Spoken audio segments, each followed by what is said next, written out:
This podcast is proud to be part of the TalkSPORT Fan Network. TalkSPORT. Powered by fans. Danilo's free. He goes to Gibbs wide. Edge of the box. Foley. Yes! Great goal! What a hit from Oliveira! It's wide!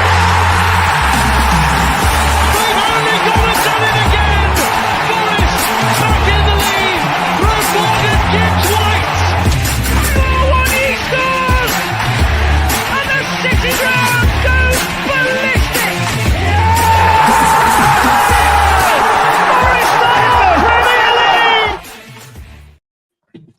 Hello and welcome to this edition of Red Side of the Trent, here to discuss the 3-0 win over Wolverhampton Wanderers at Molineux. First time Forest have won 6 games in a row since 1967, according to BBC. I know someone has wrote into us and said actually Clough got one in 1979, but I believe Colin Frey, to be honest. So we'll go with that. Joining me are Reese Lane and Christian Brown. Reese, how are you first of all? I'm brilliant, mate. Yourself? Yeah, very good. Obviously, Awoniyi, Gibbs White. You keep rolling out these shirts. They keep coming up trumps for you. People who watch this pod must think you've got like every shirt going, but I think I've got about probably half a dozen or so of the current squad, I think. But obviously, at the minute, they're all in form, so now I can get Taiwo's out. So obviously scoring last night. Yeah. Christian, how are you? Very well, thank you. It's been very pleasant to see that the Wolves fans have taken it so graciously, as they ever do when they lose a game. So that's just made the win even more sweeter. Yeah, obviously we'll get into the game as we go on, but I mean, karma does come around and bite you on the backside, and finally a win over Wolves for the first time since we've been back promoted. Reese, what was your thoughts after the game? Just a brief overview before we really get our teeth into it. Yeah, the game with them seems like a bloody draw, isn't it? I think it was 4 on the trot before last night. And it should have been a draw, the one they won, because we missed a penalty, didn't we, that game? Yeah, to be honest, when I seen the lineups come out, I thought that is probably our strongest team. I think the only player you could really argue on current form is Dominguez or Ryan Yates in there. I'm not even going to get involved in that. And then when I saw their team, 5 changes, missing a lot of first teamers, obviously Mateus Cunha being the main one, but you look at the likes of Totti and Dawson and Andre and Semedo, who all play for them, and you've got 3 of the main defence there all out. Obviously a couple of young lads in there for them. I felt quietly confident, to be honest.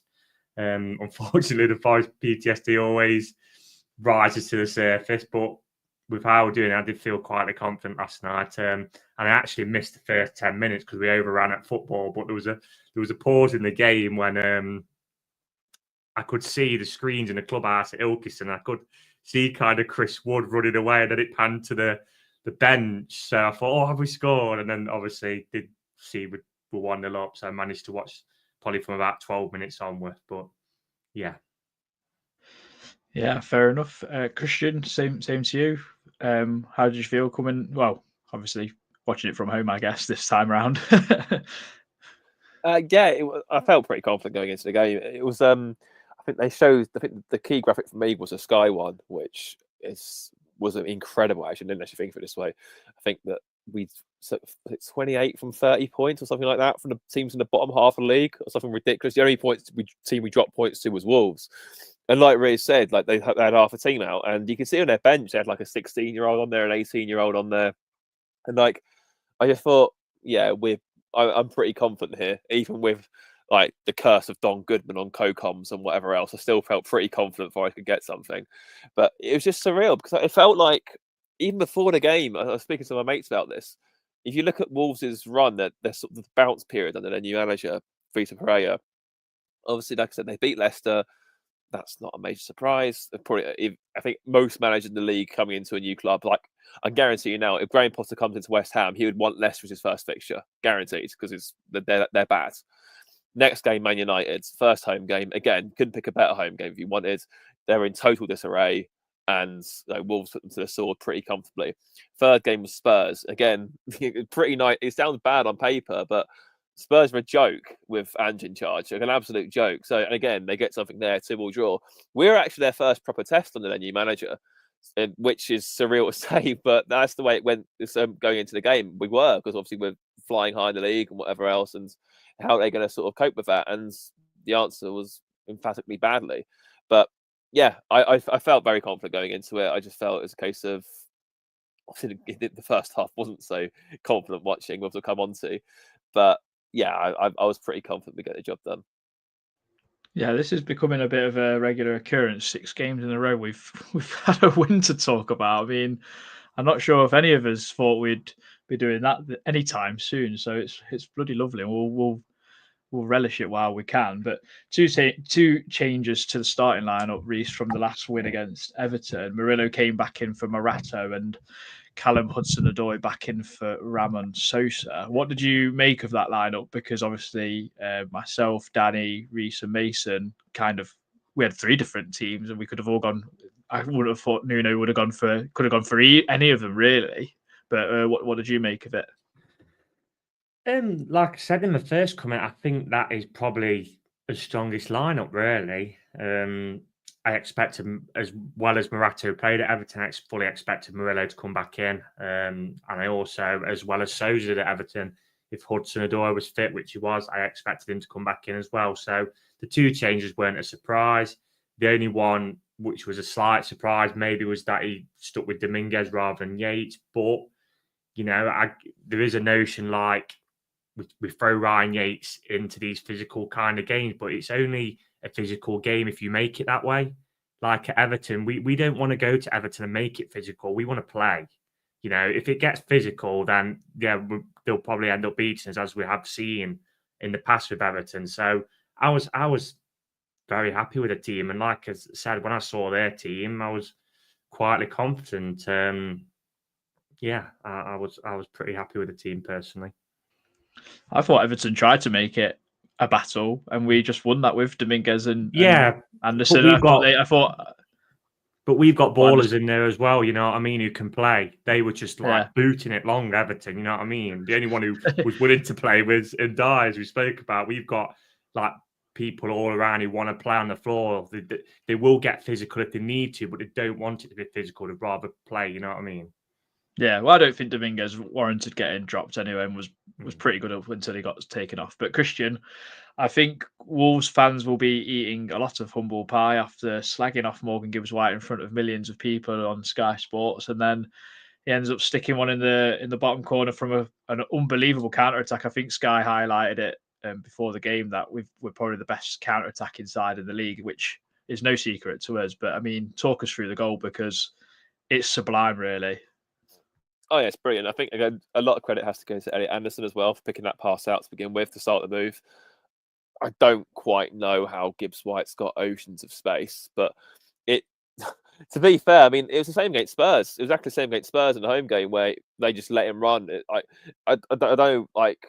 It doesn't seem. Obviously, I'm not exactly a football manager, but it doesn't seem sensible logic to me to let an England international just run through your whole team with acres of space and see what happens. But that's exactly what Wolves did. And also, what I noticed was the speed in which Gibbs-White carried that ball. Like, no one was getting near him. Like, even though there was sort of like 3 defenders in front of him, whatever else. And even though it kind of felt like a 3-on-2 situation in a sense, because Wood was sort of quite isolated out to the left, I still felt pretty confident we were going to score from that move, because of who was on the ball and who was in possession, basically. But yeah, it's very well worked for Gibbs-White. Plays a pass perfectly to Elanga, receives it back brilliantly. Like it's a brilliantly weighted ball into him. It's not too high or like hard or whatever else. It wasn't like, for example, Xerxes and Maguire in the other day for the United game, which was ludicrous. It was on a plate for Gibbs-White, and yeah, he gets a tiny little deflection which takes it a bit past Sarr, but I don't know. He was in the right place at the right time. He got a good connection on it. It was a good finish, and yeah, the celebration. I just kind of wish like he was allowed to do it a bit more for a bit longer, because some of the things, again, I don't get. Like, it's like they can't quite grasp. They say to us that they're happy he's gone, but at the same time, it sort of feels like they're still sad that he's gone because of how good he's been since. But it's like, it worked out well for them. They sold him for a big fee. They didn't spend any money for the rest of that window. They signed Cunha with that money in January. So everyone's happy. Like, we've got a very good player. They've got a very good player. let it be. But no, obviously they can't do that because it's not in their nature. And I very much enjoyed Gibbs White giving a celebration in front of them, in front of their home end as well. That must have felt so good for him. And yeah, like Neco Williams put on Instagram, quiet stadium after 7 minutes. So some of the chants as well, like singing about. I know obviously they have got this relationship with his partner, which isn't a good relationship, but singing like about his family and that is a bit too far in my eyes. Obviously, there will be a section who will relish it, their fans, but yeah, shame it went in front of the South Bank really, because that's obviously their main end, into kind of at the other end. But also just to note that goal as well. Just before Anderson does get it, brilliant interception from Dominguez, what turns it kind of round the corner. Very similar to what Yates did to allow Gibbs White to score against Tottenham. Very Carbon kind of copied that goal, wasn't it, really? Yeah, I mean, 4 passes was made from the edge of our box to the ball going in the goal. So, like I say, counter attack shown in all of its glory, really. I mean, Wolves did respond, Reece, and responded extremely well. And I think we rode our luck a little bit. Murillo's first goal line clearance, I think, this season. I mean, I don't know what I think. Elliot Anderson I don't know what. In first half, he was a bit all over the shop. I think we all said this in our group chat. Actually, he was a bit off it, but unbelievable recovery from Murillo. Matt Sells makes a good save from Rodrigo Gomez, and then he makes another good save. I mean, we'll talk about that a little bit as well with all of us involved with that save from Strand Larsen. But what did you make of Wolves' response and as not being able to really deal with it? Because I think they put in the most crosses in a half in the entire season, actually, in that first half.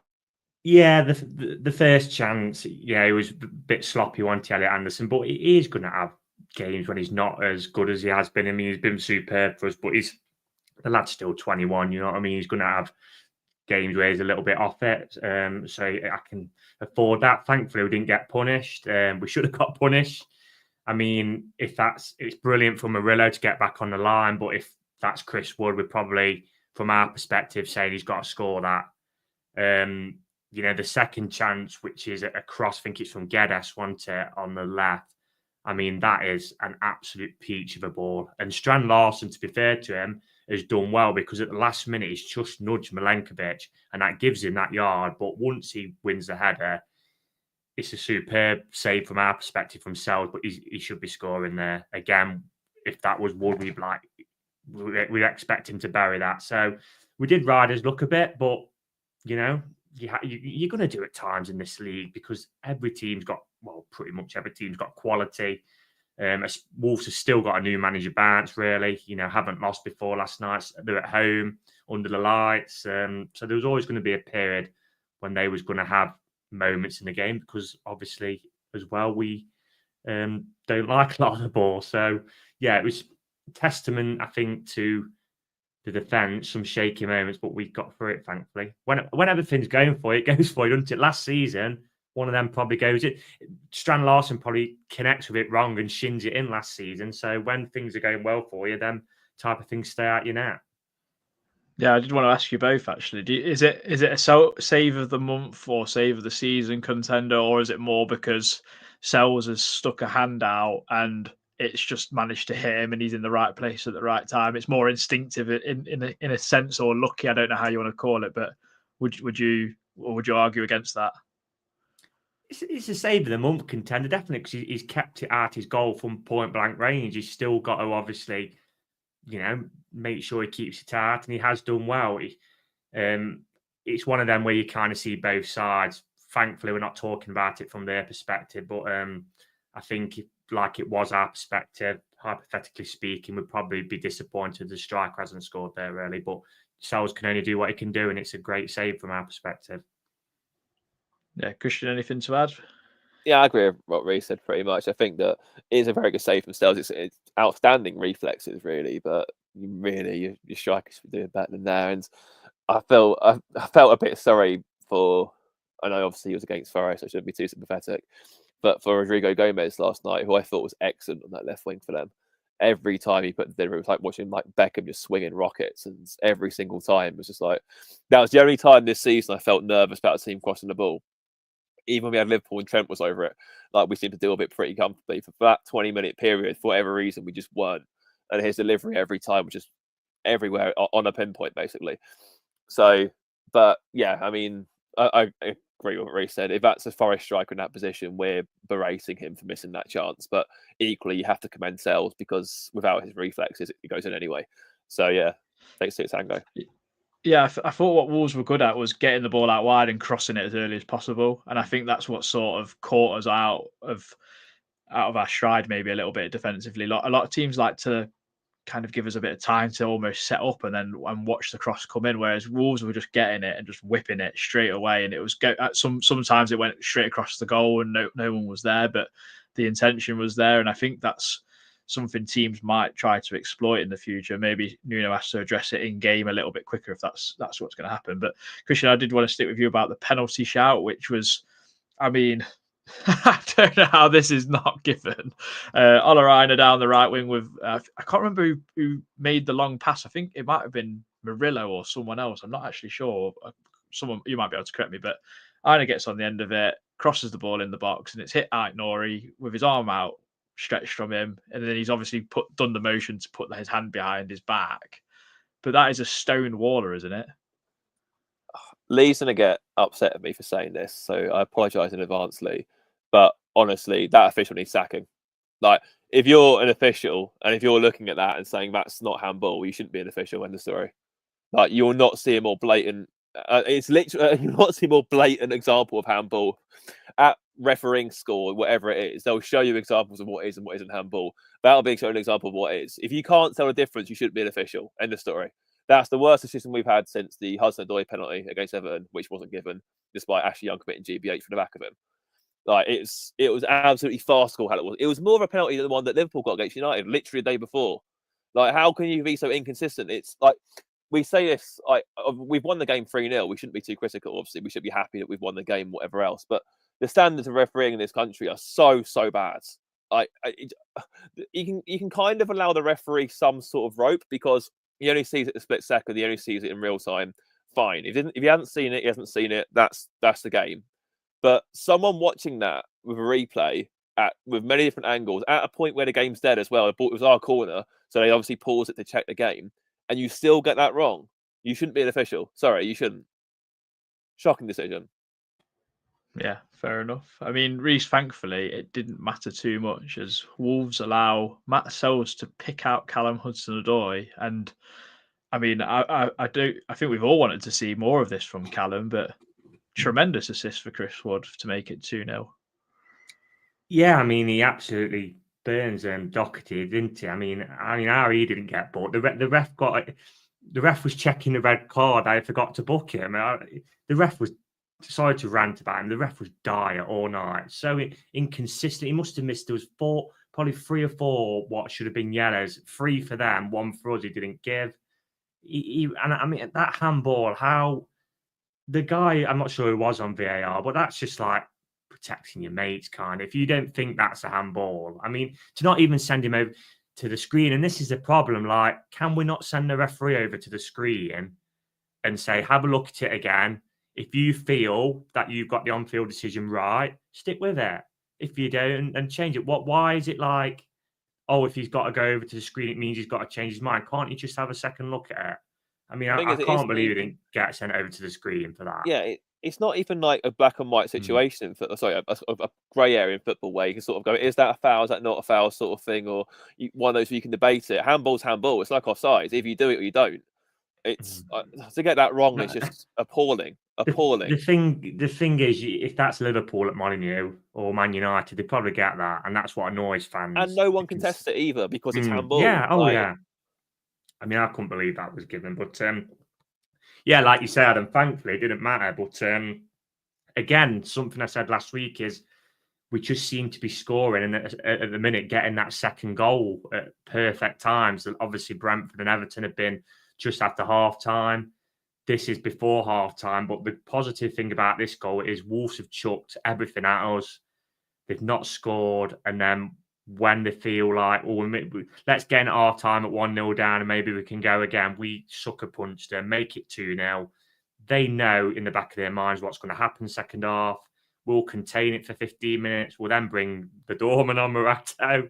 And then the problem is for teams is we've then got them in the palm of our hands because you know if they overcommit players going forward, they're just going to get done on the counter, as we'll speak about with the third. But yeah, brilliant from Hudson-Odoi. Was quite surprised Doherty didn't bring him down outside the box, to be honest, to say he got away with a card just before. But he lets him go. Once he gets into the box, he knows he can't bring him down or it's going to be a penalty. And then something what Chris Wood does really well, did this in the West Ham home game, is he just sets himself back a yard. That gives him the space. And it's a simple finish, isn't it? It's a trickler, and it just trickles into the net. And yeah, Wood's movement excellent, and another goal for him. And you're rubbing your hands then, aren't you? At half time, 2-0, you're thinking, yeah, we're in here. We're in for another 3 points. So yeah, lovely to get that goal at a good time again for us. I mean, I did think when Sells made the save from point blank, it was kind of going to be one of them nights where we might ride our luck, but we're always going to get chances, especially against the makeshift defence. The problem I have it from Joe if Oleraina or Milenkovic lets the ball bounce there with your arm up in the air trying to claim for offside. What are you doing? Why do you need to put your arm up? You've got VAR, so you don't. Why are you bothering with that? And then Callum, yeah, I'm so glad he did it because I've been waiting for him to just release, like unleash the shackles almost, and just have a go at someone, and he absolutely dusted Matt Doherty there. And yeah, great layoff. First goal of the season for Chris Wood on his left foot. 12 goals this season. Absolutely smashing it for everyone's fantasy football. It's been brilliant. Yeah, so yeah, got in at 2-0. I mean, we rode our luck.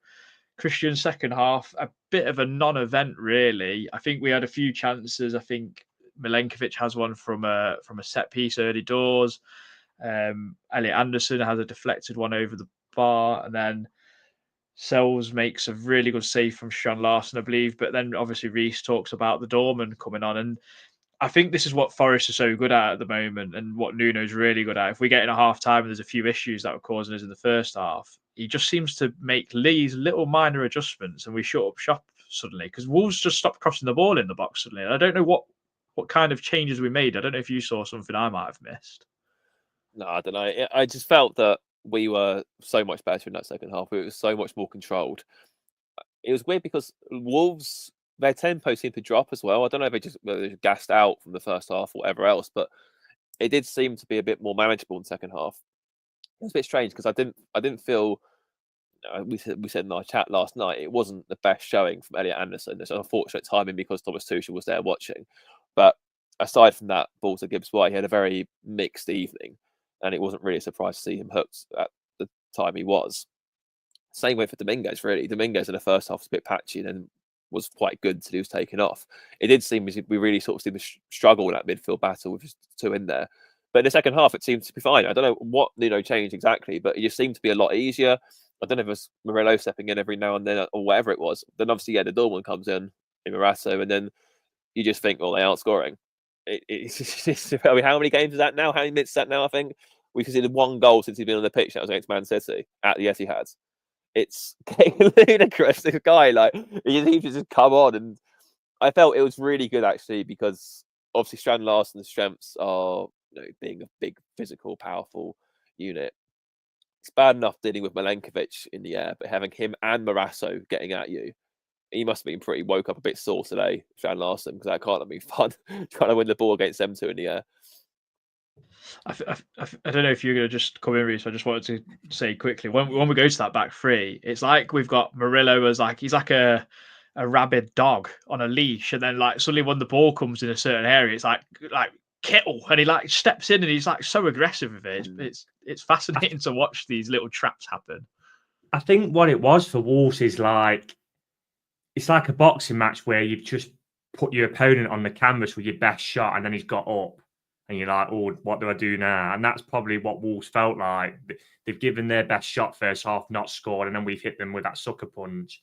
I think the problem with Dominguez and Anderson for me was that they just got cards early on. And then when you're playing that two in the Premier League, and the game was so end-to-end, like the turnovers, obviously, we're turning it over to counter-attack. they obviously coming forward in numbers. So that was probably why I thought, they might have waned off a little bit last night. But that was for the refs' inconsistencies, because the Anderson one wasn't the yellow card for me. I mean, there was one where I think it was Alanga knocked it down the line. Their player just brought Alanga down. He didn't book him for that. So just the inconsistency. But that was probably why for me, and obviously why Nuno changed it personally. Yeah, I mean, I think another thing I put in our group about Morato was, I think there was a point where he went with Bellegarde out over the halfway line, and it was like him ushering a person out of a nightclub, I think I said. Because I think that's why we've gave him this little nickname of the Doorman. I hope someone makes some sort of T-shirt or something. I absolutely love him. I just think he's been such a good part of this squad and how we adapt to games and see games out. But it got all lovely cherry on top sort of stuff, Reese, when Taiwo Awoniyi come on. And I mean, he could have scored twice, but he scored once. And I mean, clearance or pass from Milenkovic, I don't know, argue with your nan, I guess, in that one to Hudson-Odoi. Well, he's just clearing his lines. What was there a minute to go then? Obviously, like I said, Wolves have overcommitted, and this is why they don't do it earlier in the game, because this is what happens. Hudson-Odoi picks it up. Brilliant pass. He was brilliant, Hudson-Odoi. And then Ward-Prowse as well, we've got to give credit for, controls it. Very easy for a player who's, it's not really worked out for him so far. Very easy for him there to shoot. Doesn't team player unselfish, lays it on a plate for Taiwo. Good pass as well. We saw on Sunday the pass what Xerxes gave to Maguire, which was bobbly as hell. So put it on a plate for him, and then so pleased for Taiwo. And I think that will do us the world of good as a squad, because there might be a point in the future where Chris Wood might have to be rested, or he might get a niggly injury, and Taiwo's going to come in, because at the minute, obviously, we'll see what happens in the transfer window. So for him to kind of get that, off his back and get his first goal in a long time, yeah, so pleased for him. And obviously, as you saw, he's quite emotional, wasn't he? So yeah, just put the cherry on the top, mate. And I mean, it was another brilliant night for us. Yeah, I think what was great to see was how together the squad was when he scored. Like, literally everyone was so elated for it. It was like he'd scored a 90th minute winner. Like, and then another funny thing that I noticed, Callum Hudson-Odoi basically lying on his back because he was so shattered. I mean, that epitomizes how hard he works. Callum Hudson-Odoi, you probably put him in the bracket of like luxury player, and he's far from that. And then Milenkovic was on the edge of the box asking for the ball. I don't know why, because James Ward-Prowse's throw on goal is not going to pass it to you, you big Serbian git. We just love a cutback, don't we? Every three of the goals last night were all cutbacks. Even Einer's cross, what should have been handball, cut back. So that is something that really works really well for us. Wood dropping off that yard, and like Taiwo last night, making sure he stays on side. Alanga, obviously the first goal gives White dropping that yard, so it allows a shooting space. So yeah, that's working for us really well to cut back at the minute. Yeah, I mean, Christian, just to round up the game, nice to see three different goal scorers, 3-0 away from home in a game where we didn't control the whole of it like we have done when we've won it. It's probably been the closest game we've won where we got a bit lucky in some part of it. But I think that's a sign of, I don't know, champions. I'm joking. I'm joking. I mean, that's certainly a sign of a good team. If you're getting through patches like that and still coming at a game with a 3-0 win, that doesn't happen too often. Teams who win 3-0 don't tend to play badly. So I think even on the stats though, I think like even Thomas Frank would say that we deserve the win. I think we won on XG still, despite giving all those chances away in the first half. So maybe we weren't that fortunate. I don't know. I think that we rode a storm very well. We're maybe a bit fortunate that it wasn't Cunha in that position rather than Shan Larson, but we can't control him smashing someone on the back of the head with an elbow and snatching glasses and get suspended for it. That's his problem. So the only penalty in front of us, yeah, I think we just have to learn from that and because like you said, if they are just swinging the ball in early, just be a bit more alert to it or get the wing back out over to them. So I do understand that one of our big strengths is having Milenkovic and Morato when he comes on, and even Murillo, to be fair, who just love heading the ball away and smashing it clear. But if we are getting caught out like that, then that does need to be sort of addressed. But we did address that in the second half. They had one shot on target, I think. It was pretty comfortable for us, really. I mean, I kind of agree with Reese's analogy, really, about the whole boxing thing. They've thrown everything at us, hasn't really landed, and we just gone bang, and that's it. Good night. So, yeah, I'm just so pleased with how professional we are. You're watching them now. It's like we're just watching a very good footballing sides. They're very tactically aware. They're very ruthless. They have a clinical touch that we maybe lacked a couple of years ago, or lacked in previous campaigns. How far back you go, where Forest wouldn't put teams to sword like this. Whereas now it feels like if a team makes a mistake, we will punish you. Whereas that hasn't always been the case, especially since we've been promoted. So that's really, really pleasing for me to see. And yeah, massive job well done last night. Because, take 7 points from Leicester United and Spurs, as much as I sort of had a bit of dig at them earlier, that still takes some doing. So yeah, very, very good. Yeah, I mean, 4 clean sheets in a row, 9 for the season for Matt Sells. Mason's one off. I feel like he predicted too low now. Like, I think if we get another 6, I think that beats last year's total. So Matt Sells is well on for the Golden Glove. So yeah, brilliant to see. But we are going to get into your slept on it thoughts. Red side of the Trent. Slept on it thoughts.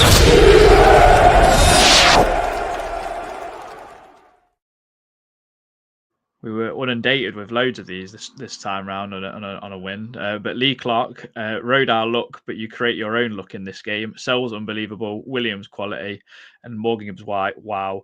With that front four, will hurt any team in the league, and also a nod to Callum Hudson-Odoi, who did what he does best for the second goal. And then on to your guys.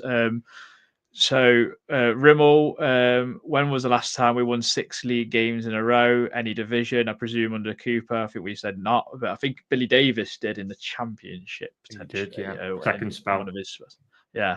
Bennett, I said on your pod that we want to be a top 10 side. We need to be better than Sells. What a plonker I am. I think you replied, Reese, with it was a conversation we had earlier in the season. To be fair, how humble pie is tasting now. It tastes lovely. Sam Lucas, I celebrated so much when Gibbs White and Awoniyi scored. Gibbs White for the obvious reasons, but I thought Awoniyi came on like a man possessed, and that goal clearly meant so much to him. Sarah, wow, six wins in a row. Keep dreaming. Danny Tring, Sells doing what all good keepers do. Solid when called upon. Callum Hudson-Odoi surely gets an England call up. Unplayable at times. Chris Wood again, ole. Big T looking as sharp as ever when coming on and getting his goal. But for me, Dominguez, when he was on the pitch, wow. Snowboard Pete Williams summed it up. It wasn't the prettiest, but we got the win and a clean sheet. Few too many mistakes allowing pressure, but the second goal came at the right time. And then the second half we controlled. Morgan Gibbs White got the goal he deserved, and Callum Hudson-Odoi left everything on that pitch. Grant Fellows, just another routine win. Looking for another next week. Tom Oxford, first half was great for the neutral, bit sloppy from both teams. Second half was we controlled it brilliantly. Game over when Morato came on. So pleased for Big T to get a goal. Sells was my man of the match, you Reds. Sammy Slack, what a result to honour the great man, Mr. Clough. Had to suffer at times, but we was devastating on the counter. Sells was outstanding as well. Definitely man of the match for me. Keeping us in function. The final EPL bogey team defeated. Forest are the Premier League's dementor, sucking the life and soul out of opposition teams and fans. What a way to mark Brian Clough Day. Even Taiwo scored. We are forgetting a little old team in Bournemouth there. Capenosity. Enjoy it, boys, from Lee. We are loving life, waking up every morning with a massive smile amongst other things. Johnny Ancliffe, this feeling is absolutely mental. I expected us to win, and we did comfortably. David Bullen, not the best performance first half, but still managed to find ourselves 2-0 up. Clinical, good time to play Wolves with Cunha, Andre and Semedo out. Solid second half. Wonder if we need to play 3 centre-backs versus Liverpool to tighten space. Cole Booth, you could clearly see Nuno wasn't happy with how many chances we gifted them by half-time, but we took complete control second half to nullify them. Morgan Gibbs White continues to haunt them with man of the match performance. Sells best keeper in the Prem currently. So happy for Taiwo. Matt Hoy, and I mean, I'm sure you can fill in the gaps, but he says, "You Scousers, we're coming for you," but with another word in there. And Adrian Warren, another wonderful win despite the best efforts of incompetent officials, and the Sky commentator coming from two people who thought Wolves were superb. Forest were just an inconvenience. But yeah, no, thank you very much for getting them in. Thank you for everyone that's joined us this evening. 81 people so far, so thank you very much. But Reese, Tom Kearney, despite being from Nottingham and his dad being a Forest fan, because we all know this, really didn't want to put us in the conversation for, I'm not sure about top four or title or whatever, but he really like skirted around it, and he kept talking about possession when you get the likes of Atletico Madrid winning La Liga titles in a league which is, I mean, Barcelona and Real Madrid are ridiculous in that league, but without the ball a lot of the time. Are we in this? Are we in the title race or not really? Are we being a bit silly? We are at the minute definitely in the title race because we're second on points with Arsenal. Do I think we're going to win the title? No, I don't. As much as I'd love to say, of course I'm going to win it. But we're up there. Similar to like what people were talking about Chelsea in a title race a few games ago. They've had a sticky patch. Maresca said we're not in the title race. Deep down, he would have probably thought, well, we are because we're here. Obviously, they've gone a bit off course now. So, but yeah, we're there, mate. We've won 6 on the bounce. We've not conceded 4 games. Obviously, I saw a comment. I think it was Miguel Delaney wanted about Wolves being a litmus test. I guess the true litmus test to seeing if you are in this title race is obviously a week tonight. So, which is, I mean, that has got the scope to be an all-timer, hasn't it? Let's be honest. I think the ground's going to be electric that night. So, yeah, as we stand, mate, we're in the conversation for sure. Do I think we'll win it? I mean, I've seen the odds stay 45 to 1. There was on about on TalkSPORT. No, but we're in the conversation at the minute because we're there. You can't say no because we're joint second on points with Arsenal. So just everybody thinks we're gonna at some point. Everyone at some point thinks we're just basically going to fall off a cliff in the media. Is the truth. And then they've still got a sticky run to come, etc. We had a bit of a sticky run when we lost to Arsenal, lost to Newcastle. I think we lost 3 out of 4 games, and we'll come over that hurdle.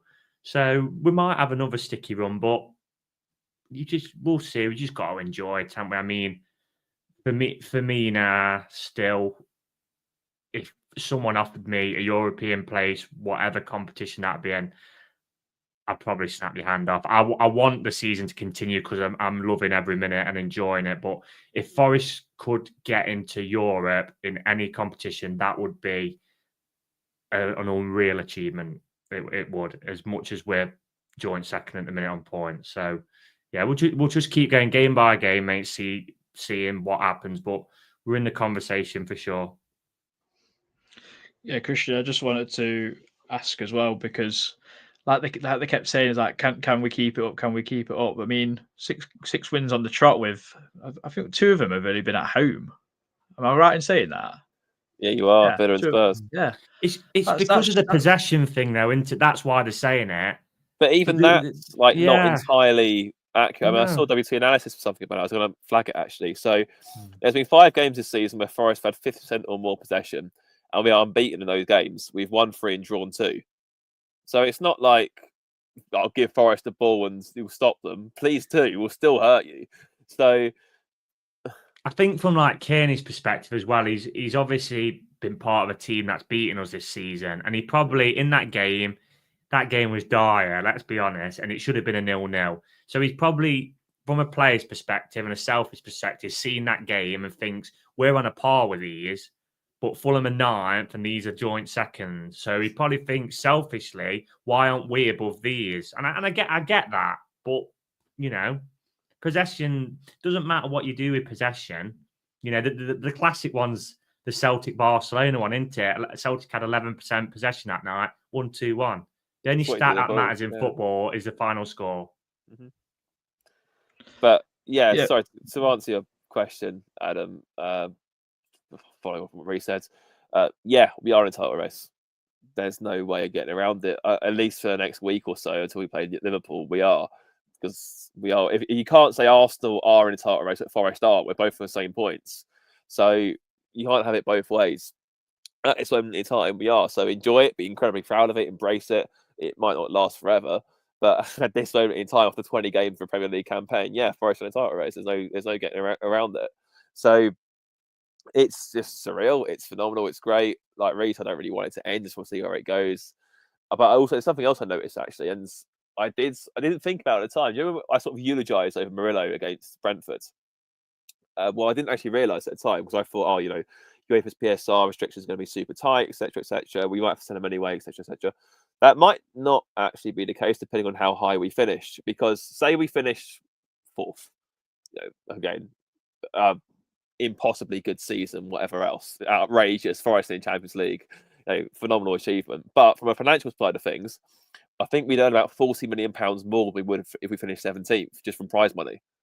So that in itself would be a huge boost to PSR, and we probably wouldn't have to sell anyone if that was the case. So we're not just playing for like European football here, we're playing for keeping this team together as well. Because I think if we were to get into any European competition, the need to sell players would, you're asking for mega money, like Grealish money at least, to start for Forest, for Marinakis to start talking, I think, about some of these players. So it's just a very exciting time. Yeah, we're in a title race. Yes, we're dreaming. Yes, I'm looking at Liverpool's fixture list and seeing where they might drop points. Yes, I'm looking at that return fixture where they go to Goodison Park and hoping it's hell on earth for them and they come out of a 1-0 defeat at the last derby at Goodison and Forest somehow sweep through and take the leads, win the title last home game of the season against Chelsea. Yeah, I thought all these possibilities in the last 24 hours. But that's what being a fan's about, and we should enjoy this because we haven't had this. We haven't had this in our lifetimes, or at least us on this pod anyway. Like the best we've had is get promoted from the second division, which great achievement, of course. But this is another level entirely. This is the best league in the world, and Forest are currently third, joint seconds. This doesn't come around very often, so embrace it. Yeah, title race red. I mean, I echo what Christian's saying. Like, obviously, with my profession, like being a self-employed courier, and that I've got a lot of time to gather my thoughts because I'm on my own a lot of the day. And when you like win these type of games, the next day you just got that like little bit of like floating on air kind of thing, and it gets you to a point where like you're like borderline emotional, really, because the first kind of time I had this was when like Sabri was manager, and the one that always springs to mind was when we beat Brentford away, that 1-0, and you're thinking, can we go and do it? Can we finally, after all these years, go and do it? And obviously we didn't, but because of COVID and other things. But and then obviously, Cooper comes along, and to be honest, that one was a tiny bit different because we'd started the season so badly. It was kind of like, well, anything would be a bonus kind of thing, not the fact like you've been there all season and then that little doubt in your mind is like, oh, is it going to be a drop off, which we obviously are like now. So yeah, keep enjoying it week by week. I mean, as I said a few minutes ago, I know obviously we've got Luton on Saturday in the FA Cup, which I heard Nuno earlier stress that it's a huge game for us. Yeah, could be an all-time next Tuesday. It's gonna be some night, whatever happens. The atmosphere is gonna be electric, and we still owe Liverpool one for that. I know we beat them at Anfield, but the way they won the game last year at ours, I think still grates on me a little bit. It's the only time I've avoided the away fans after the game because I have to walk by. I walked the opposite way because I just couldn't bear it with how they won that game. But so I was delighted to see him fall off. But yeah, it's all set up for a tasty one on a week today. Yeah, I mean, Christian, you say you're looking up at fixtures. I mean, next Tuesday is the prime one, really. Like, I mean, if I know Liverpool fans they've got this famous European atmosphere, but if that atmosphere, if I can hear myself think next Tuesday, there's something wrong because it's going to be ridiculous. It could trump Wembley. It could trump Arsenal or Sheffield United in at home. It really could. It's got that makings of it. I just hope everyone's on the same wavelength, which I'm sure there will be. But yeah, we'll digress because we've still got FA Cup. We still want to take that a bit seriously, I guess. But we'll do some player performances. Christian, I'm going to start with yourself. I'm going to give you Matt Sells, who I think rightly was in the man of the match mix. I'd probably give it him, to be honest, because I know goals win you games, but defenses and goalkeepers can win you titles. And in this case, might get us European football. So yeah, Matt Sells. Yeah, it was a coin toss for me between Gibbs White and Sells. To be fair, I was happy with either or.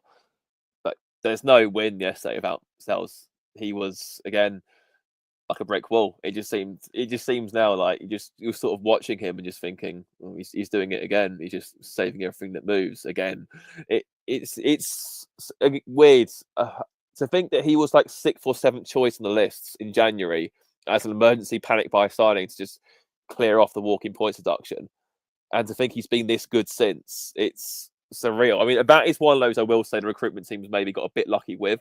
But you make your own luck. I think when you're that thorough with signing people like Murillo and Marasso, Milenkovic, and whoever else, you sort of get a few like this and deserve it. He's been like ever since we started criticising him, he's been like Buffon. It's ridiculous. But the reflexes yesterday were like cat-like reflexes, especially like one from Sean Larson. I know we said earlier we should have scored it, and yeah, he should have done from that range, with that delivery and whatever else. He should have scored it, but he didn't. And just because Sells was alert enough to jam an arm up and get rid of it. He was just, the save as well. The one just ran last took on the volley, I think, and just obviously like lashed it, and he managed to take that over. Again, like Reece said, if that's slightly shinned or slightly like not cleanly hit, it probably goes in, but it didn't. And Sells had to deal tremendously well to deal with it as well. It's just really nice knowing that we have a goalkeeper we can rely on, because it's the most important position on the pitch, as you just alluded to. Anyone can score a goal. Yes, it's the hardest thing in the sport to do in a game. It's to score a football. It's to score a goal. But if you haven't got a keeper that can't keep them out, then you're not going to go anywhere, as we found out last season. So, yeah, he was brilliant last night. He also got a pre-assist as well, if you like, for the second goal. That, again, brilliant vision and execution to pass as well to Hudson-Odoi. Again, laughable what Doherty was doing, but that's his problem, not ours. Great night for Sells. Yeah, easy 9 out of 10. I mean that pass that he plays out towards Odoi, if that's like Edison or David Wright, it's getting shown on all sorts of highlight reels. But no, just kind of a normal thing for Matt Sells, and that's why I think he works so well with this team, because of how we play. So yeah, been a great piece of business. Reece, I'm going to give you Nico Williams, who I still don't think he's put a foot wrong since he's got into this team. He's just quietly going about his business. And the thing is, I think he would be nominated probably for a Player of the Month, but everyone else is playing so well. But we'll sing his praises.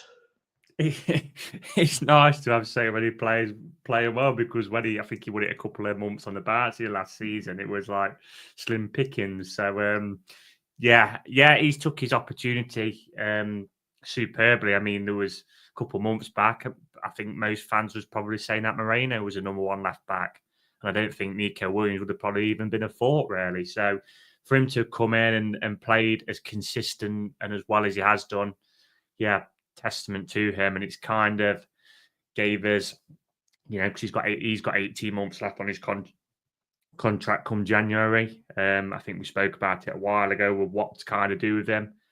It's probably another one on current form who you'd be looking to extend, because, again, you don't want to lose players cheaply. He's still young. What is he, 23 maybe? 23, yeah. So something like that. He's still way off his peak, really. So, I'm really pleased. It's something I banged on about Nico on this pod, is that he needs for him to see if he's got it or not, which I think he's shown he clearly has at the minute, which also a lot of fans think he has from the outset. He's got to have a consistent run in the team, and he's had it at the minute. And I think it was Elliot wanted to mention this about him playing at left back. I mean, he's looked so much more assured. So, long may it continue. And another good performance last night. Another clean sheet for him, and obviously being a part of that defence.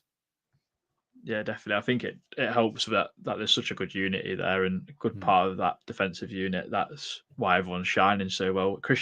Nico Dominguez, who he gave his first interview actually in English football to Colin Frere. I thought he conducted himself really well and spoke really highly about the team ethos and everything else. And he's so vital to that. He just goes quietly about his business, doesn't he? I know we touched on him and Anderson being a bit Techi in that first half, but I thought second half he was really good until he came off. Yeah, it was. Dominguez was good. I do think he was. Obviously, the yellow was a bit unfortunate, the slip, but equally very much a yellow card. One of the few things the referee got right last night. He just does. He's just very tidy on the ball. I think he doesn't. I don't mean to sound horrible. I don't want this to come across as like, oh, they're at it again with Yates. But you can see it sometimes that when he came on, for example, he just didn't. Yates wasn't bad when he came on. Don't get me wrong. He was still getting solid 7, helps the game out brilliantly. But he just didn't. There was a moment in the game where he didn't fully seem. He had about 4 or 5 touches of the ball and then sort of turned around and passed it backwards, which is fine. But during those 4 or 5 touches, he never once seemed like he had control of the ball at all. It was always. It looked like it was a foot ahead of him. He was constantly trying to like chase after it, if you like, before eventually retrieved, turned around and laid it off. You never see that with Dominguez. He's just very tidy on the ball. Every time the ball comes to him, he's very neat. His touch is always very good. He gets it under his feet very well. He lays it off very well. He was obviously pulled around a bit yesterday for the first that little 20-minute spell. But other than that, he was really, really good. I don't see how you can drop him at this moment in time. I think, like Reece said at the start, at the top of the show, that is our best team. If you're looking at it from a 4-2-3-1 perspective, that's the best we can field at this moment in time with everyone available. Yeah, and again, he just still seems to be, even now, he still seems to be very underrated by big portions of our fan base. I don't really know what more he has to do. I mean, he scored against Man United. If you're looking for goals, yeah, his shooting could be better at times. I remember Anfield away last year where Gibbs White rolled it across for him and he sort of fell over the ball and they ran up the other ends. But he's just so good at what he does. He gets stuck in, he wins the ball back, he presses well, he passes well. There's a reason why he's an Argentinian international, or he has been. And as we keep saying, it surely can't be long. I reckon when the March internationals come round, he'll surely be at the forefront of that manager's minds because he's playing exceptionally well at the minute, and you can't take the shirt off him. Yeah, I mean, for me, he's not in the team to score goals. He is in it for what you mentioned: pressing, winning the ball, keeping it ticking over, and then getting himself in positions to intercept and get us back on the counter, which he did yesterday. I mean, that like you said, I think you mentioned it, Reece, that touch to Anderson to not only intercept it but find a player and get us going, it was unbelievable. I'm going to round it off, Reece. Callum Hudson-Odoi, who he's been brilliant without getting loads of goals or assists. I think he's been unbelievable for the last several weeks. He's a brilliant player, Callum Hudson-Odoi is. You see a lot of stuff on social media. I think, like I said again, repeated on the pod a few weeks ago, me and Lee had a discussion with another fan who said he was a bit out of form and that, but just because he's not getting goals and assists, but he always offers something. Hudson-Odoi, I've said this before again as well. He gets you on edge of your seat because he can just do something like when he's facing a man up 1-on-1, he can cut inside. That obviously kind of opens up his cheat code trick, but yeah, it's good to kind of see something I mentioned ages ago, like the kind of variation last night where he's got on the outside of Doherty, cut it back and Woods there, got himself an assist. Composure for the third goal, brilliant pass. Obviously at that stage of the game, be easy to shank it because like you said, Adam, he was probably shattered. Gets us in for his third goal. So I love Callum Hudson-Odoi and his, former manager was in the stand last night watching him. So obviously, there is a few months yet, or a couple of months till March and the first set of qualifiers. So it'll be interesting if he does carry on and we carry on this vein of, this good start to the season, as the media say, this excellent run we've been on all season. If he's maybe I think he'll be in the force, whether he could get in the squad. I know, obviously, Anthony Gordon on that wing. Jack Grealish is in and out of team, into it. City not really producing it as much as I love Jack Grealish and he would be in my England squad every day of the week because he just gives you something different for me as a winger. But yeah, long may it continue. And 3 million, but what a bargain that's turned out to be. And it was a bit of a gamble with obviously his injury history, but it's turned out to be a brilliant one. And he's another one. He's got 18 months left on his contract. He's another one we need to get signed up pretty quickly because we don't want to be letting him go for cheap because he is. What would you value him at? 40, 50 million in this day and age? 50 million because, minimum. Yeah, because he's a crucial player for us, and he's another one. I think he's 23 as well. So these players are not even at the peaks yet. So yeah, brilliant. He was my man of the match, Hudson-Odoi. I can't argue with anyone who gave it to Sells, but Hudson-Odoi for me, I just thought he was brilliant last night, and he had Doherty or Doherty's number all night for me. Yeah, his work rate's just phenomenal. Like the way he collapses after the goal goes in is just epitomised how hard he works, and fair play to him, because it had been so easy for someone of his stature, who's won the Champions League at such a young age, come through at Chelsea, had the world at his feet, to just come to us, pick up a wage, and go, do you know what, sod it, and kind of do what Marcus Rashford's been doing at Man United. But he's got his head down and worked super hard, and we're reaping the benefits. And like you said, Reece, we need to get him sorted, Nico Williams. But I did want to ask you both, before we touch on Luton ever so slightly. Murillo has been reported by Sky Sports News is that we're going to extend his contract, hopefully, and with no release clause in there. I mean, excellent news, I would say, Christian. Yeah, of course. It does feel a little bit like how Wolves are sort of protecting the value of Cunha by giving him a new deal, although that's not been signed yet. Oh, wouldn't it be a shame if he left in January, Cunha, and went to Arsenal or someone like that? Oh, how the hell that would be? How awful that would be. But no, it does seem as if I think it's just more. I think his contract with us is till 2028 anyway, so it's not like we hold a lot of the cards when it comes to him. But I suppose any extra security can help. I feel it just preserves the value of him. And if we were to do what the media want us to do, we completely blow out and finish 10th, then yeah, we are going to get a massive fee for him all the same, because he'll be protected by his contract. So yeah, it can't be a bad thing at all. That's the cynical side of me. Obviously, the purist side of me is delighted. I hope he stays for the rest of his career and we build a statue of him outside the Trent ends. But that's just the reality of football. But yeah, it's definitely good news for us in the club, and it's something I didn't entirely envision happening either, because I felt that it'd be one of those the club sort of just goes, yeah, okay, you've been immense for us, we'll cash in now, sort of thing, and off you go to the Bernabeu in the summer, sort of thing, for 100 million. So it is good to see the club actually be a bit more proactive and go, actually, no, if you are going to go, it's going to be on our terms for maximum buck, and yeah, here's a hefty contract to sort of thank you for your good performance. So that it is pleasing to see that. It is really good to see that. Yeah. Same with Morgan Gibbs-White, isn't it, Reece? Because I think if we tie him down, he must have walked away from the ground last night going, I know where I'm loved. Because what other club is going to? We've built the team. We're building the team around him constantly. It's always ticking over, and it looks like, well, I'm hoping he signs a new deal as well to extend his stay. Because I mean, he could be named club captain for all we know. I know there's some argument about him and Milenkovic or Yates as well. You got to throw him into the mix because he is club captain at the moment. But he's been brilliant every time he's led the team out, I'd say. Yeah, I know Milenkovic. I mean, if you say, give me an example of a leader, you'd probably look at Milenkovic and point at him, wouldn't you? Because he's obviously got that physical look about him. He's a shatter. But Ryan Yates has done nothing to not be club captain. And to be fair, he's been a lad who's been here pretty well his whole career. And I'd like to think, and I'm sure he does, that he'll probably set the standards of what it means to play for this football club for players coming through the door. The likes of Murillo, who, let's be honest, obviously playing in Brazil, probably haven't got Forest on his radar much. So this is the price of success, mate. Obviously, Gibbs-White come in, he's reportedly on 60k a week. If you believe it, what they say on TalkSPORT, that's the average wage in the Premier League, 60k. So he'll be looking at it and thinking, well, I'm one of the best players in this team. I'm vice captain.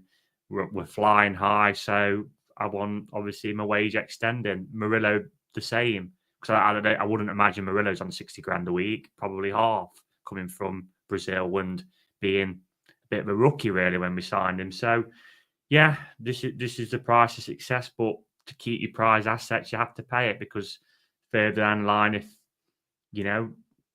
clubs do want to sign them, you can basically tell them what price you want or to do one. So, yeah, if we can get these players signed up, Gibbs-White, Murillo, Hudson-Odoi, Chris Wood-Aina, Nico Williams to a lesser extent, then, yeah, it's just leaves us in good stead, don't we, for the next couple of seasons? Definitely. Yeah, definitely, and I completely agree with all of what you just said. So, yeah, we're going to get onto Luton a little bit. I know you guys are going to do a preview. I go away this week, so I will not be joining you. But Luton at home in the FA Cup, Christian. I know we all have fond memories of plucky Luton last season, and they're having a great time this season in the Championship and at the bottom of the league. What's your thoughts about that game? Do you expect pretty much a whole 11 change as well? I know you guys will probably go into a bit more depth on it for a preview or whatever you're going to do. Yeah, I mean, I really wish we were like them with that fight they give us. So plucky, so plucky, as they scrap with Derby to avoid going to toss over who goes into League One and who doesn't. Honestly, but I mean, it's a shame because prior to this title race entry for Forest, I was very happy to put 11 of our best players in the pitch against them and smack them 6-0 because of what happened last year.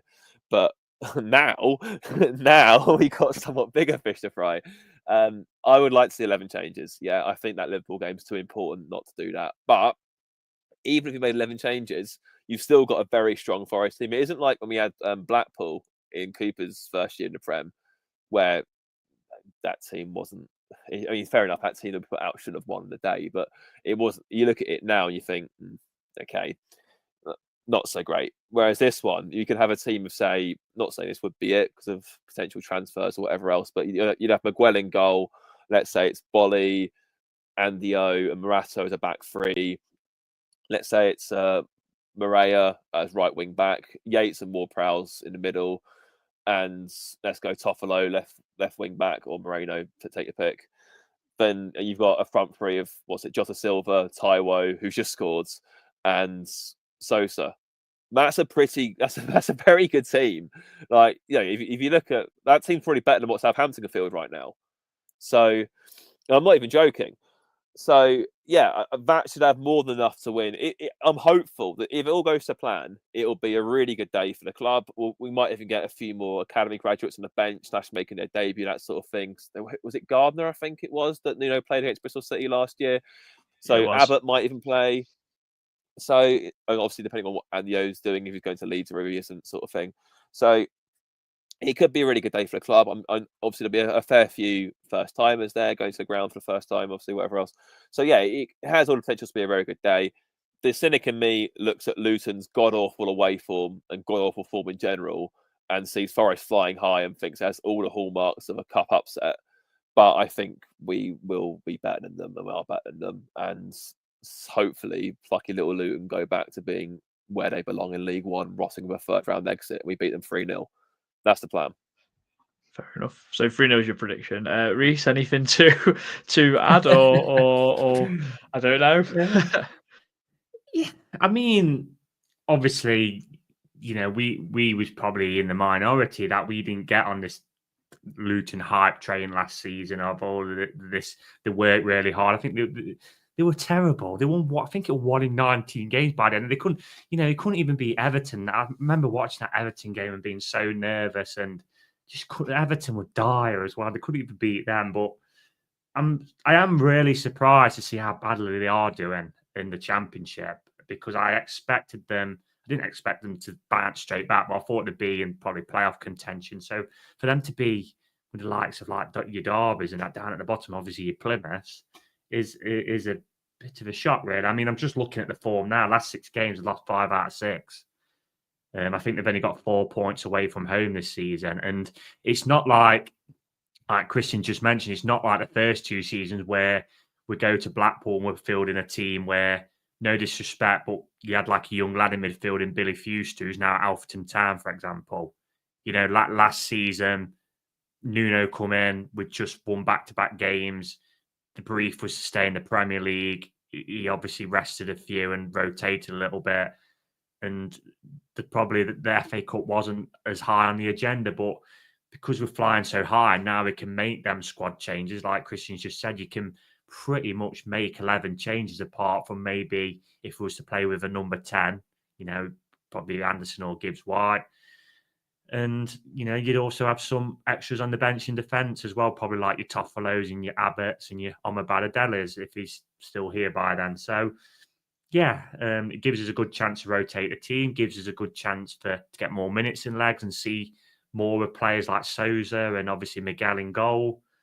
And with Nuno earlier, it was one of them for me. I mean, I love the FA Cup, so I was kind of like, if we kind of tossed it off this year, as much as I don't want to lose to Luton, there is bigger fish to fry. But when I heard Nuno saying, look, this is a huge game for this club, it's kind of like, well, here we go then. Let's go out and beat these, because there's another positive now. There's no replays for us, so we're not going to have another game. I know as a football purist that is frustrating, but from our perspective, we don't want replays like we did last season with Blackpool and Bristol City. So, yeah, I think he'll pick a team to win the game, and I fully expect Forest to win the game. And I'm going to go for 2-0. Yeah, I mean, the 11 that Christian pretty much named, whether you want to play 4-3-3 or 4-2-3-1 or 3-4-3, I think is going to be competitive. And we've seen it this season, players who have come in and come on as substitutes, that they want to earn their place in the team. I mean, so I don't see why we can't beat Luton with a canter, really, because... Well, like Christian said, Adam, you're going to have Miguel in goal. Say if we play 4-2-3-1, which is probably what we're going to play, you're going to have Miguel in goal, Moreira right back, Moreno left back, and it's going to be probably Bolly, Morato as your centre backs. I mean, apart from Moreira, three of them you could, argue are like first teamers. I know Bolly doesn't play much, but he's obviously in and around the squad and comes on to good effect. You've got Yates and Ward-Prowse. I mean, Yates has played a lot of games this season. Jota Silva had that period in the team. Sousa played last week at Everton. Your number 10 is probably going to be Gibbs, White or Anderson, who are playing every week. And obviously, Taiwo's coming on in that in the Premier League. And then, like I say, it leaves you a few on the bench as well. So, yeah, there's plenty there for us to be a side who is struggling in the bottom of the second tier. Yeah, definitely. I mean, I'm going to join you, Reese, and say 2-0. I think Taiwo will score and bully pretty much bully the Luton back line. Yeah, last night he was horrible. God, I loved it. But I just wanted to before we finish, I did want to ask you both: have you seen the clip of Willy Bolly still wearing his match shirt on the bus? Because it's just so funny. I've seen the clip of Alangren and Hudson-Odoi and Aina dancing, and Dominguez is in the background, like, wish these idiots would stop it. And then Milenkovic is like laid out getting a massage on the treatment table. So, I think Olorino was singing about Gibbs White as well, and he was showing his man of the match. I think that them coming down the... Clark mentioned it on TalkSPORT about him dancing this morning. I think one thing that did make me laugh is the tunnel cam that Forest put out on social medias, and Gibbs White just gives that little look of I've done it and I've upset him sort of thing, and I thought it was just very, very funny. And yeah, the location of the picture was very aptly taken as well, wasn't it? In front of was it home of the Wolves Molyneux? I think that was very good photography. Whoever's done that. Probably Richie Sumter, and he's the little devil, I think. But no, it's all good. And I think what's good is Nuno's still feet firmly on the floor. He said he's still not going to look at the Premier League table until May or whatever it is. He's concentrating on the next game ahead, which he's done pretty much all season. The players aren't acting any different. They're just dancing every week anyway, regardless. Maybe if we lose, they might not dance as much. But yeah, it's all coming up Millhouse, guys, and we're all for it. But so yeah, let's dream. I mean, I can't wait till next Tuesday. I come back on the Monday from Norway, so straight into Liverpool and into the cauldron, as Liverpool fans will probably find out, especially on a Tuesday night. I don't think they've ever come to Forest in a night game for a long, long time. So, FA Cup was it? Did they come with the FA Cup, wasn't it? That was an evening, night time. I think it was at like 4 o'clock, wasn't it, in the afternoon? Yeah, this will be different. This will be horrible, right? But no. Anything to add, Christian or Reese? No? Okay, cool. Thank you very much for everyone that joined us in the chat and got involved in Slept On It Thoughts. But the guys will see you in the next one for a Luton preview and then a Luton review. And Liverpool, it's going to be very busy. Lots of content to come out. I bet all the other Forest pods are are doing just as much as well, like Forest Focus. They'll be going mental. So, yeah, until next time, though, guys, enjoy it while it lasts, because it might last till May. You never know. But until next time, come on, you Reds.